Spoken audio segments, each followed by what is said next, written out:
புரோட்டோகானிஸ்ட், ப்ரொபோனன்ட் இந்த மாரி வேர்ட்ஸ் எல்லாம் நீங்க கேள்விப்பட்டிருக்கீங்களா? ஸோ ஏதோ ஒரு ஸ்டோரி எடுத்துக்கிட்டோம்னா, அதுல ஒரு மெயின் கேரக்டர் இருப்பாங்க. அந்த மெயின் கேரக்டர் ரிவால்வ் பண்ணி தான் அந்த என்டையர் ஸ்டோரி வந்து இருக்கும்.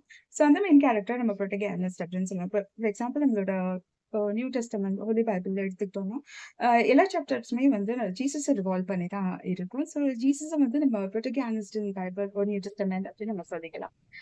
அதேபோல ப்ரொபோனன்ட் அப்படின்றது ஏதோ ஒருத்தர் ஒரு விஷயத்த சப்போர்ட் பண்ணி பேசுறாங்கன்னா, அவங்கள நம்ம ப்ரொபோனன்ட் அப்படின்னு சொல்லுவோம். இப்ப நியூ டெஸ்டமென்ட்ல ஜீசஸ் வந்து I'm telling the truth, truly I tell you அப்படின்னு சொல்லி ட்ரூத்த பத்தி மட்டுமே he talked about around 88 times, more or less, but close to 80 times.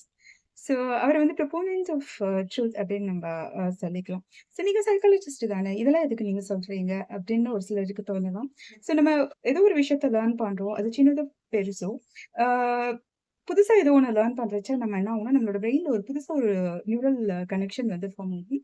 அப்படியே ஃபார்ம் ஆகுறதுனால, நம்மளோட பிரெயின்ல மென்டல் டிஸார்டர்ஸ் வரதுக்கான சான்சஸ் வந்து ரொம்ப கம்மியாகும்.